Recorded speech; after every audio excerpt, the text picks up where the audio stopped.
Ah bah femme, ça se voit, non? Sciences, intelligence artificielle, informatique, mathématiques, digitale, sciences cognitives, neurosciences. Bon d'accord, j'arrête. Donner, là c'est donner. Il y a des fois où c'est gagner, être compétitif, il y a des fois où c'est recevoir, mais là c'est donner. Alors, la Fondation Abeona est une jeune fondation innovante. Pourquoi innovante? Parce que nous utilisons les sciences des données, l'intelligence artificielle, dans des projets qui font avancer l'égalité homme-femme.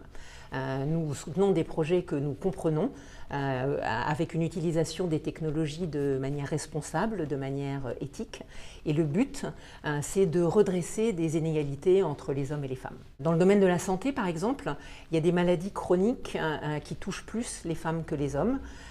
Et les études qui existent aujourd'hui, pour un certain nombre de raisons, ne distinguent pas vraiment entre les hommes et les femmes. Et donc l'utilisation de la science des données, de l'intelligence artificielle, ça permet d'avoir des compréhensions plus fines et puis des traitements plus différenciés en faveur des femmes. Si ces sujets vous intéressent et si vous voulez en savoir plus, vous pouvez aller regarder notre site internet et puis vous pouvez nous rejoindre. Ah bah les deux, bien sûr. À l'Institut du cerveau et de la moelle épinière, les chercheurs, les chercheuses qui y travaillent, ce sont des gens bien. Alors merci de me poser la question parce que je viens d'apprendre la réponse. Donc il y a en moyenne 3 fois plus de femmes que d'hommes qui sont touchées par la sclérose en plaques. C'est plutôt une maladie de femmes jeunes.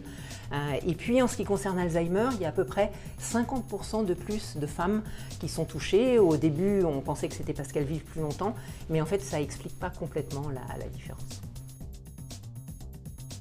Ah ben, l'intelligence, elle est forcément humaine et l'intelligence artificielle, c'est un peu comme un outil qui peut être utile aux êtres humains, à condition, bien sûr, de bien l'utiliser de manière éthique.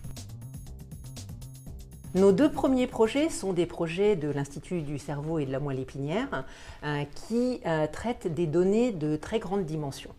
Alors parce que par exemple, l'image médicale d'un cerveau, il y a à peu près 1 million de pixels et un génome, il y a à peu près 1 milliard d'informations.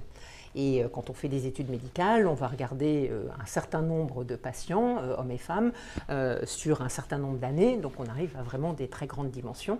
Et pour ça, on a besoin d'utiliser des biostatistiques, des algorithmes, de l'intelligence artificielle, et c'est ça qui permet d'avoir des bonnes analyses. Nous soutenons un premier projet sur la sclérose en plaques, qui est mené par Violeta Zujovic de l'ICM, et avec son équipe, elle regarde l'évolution et le traitement de cette maladie. Nous soutenons un deuxième projet sur les maladies neurodégénératives, la maladie d'Alzheimer, mais pas uniquement.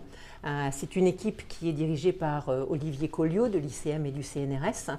C'est une équipe multidisciplinaire avec des gens d'INRIA, d'INSERM, de l'UPMC qui travaillent ensemble pour regarder l'évolution des maladies neurodégénératives et bien sûr ils intègrent un angle homme-femme dans le cadre de notre soutien. J'ai hâte de voir ces projets se développer.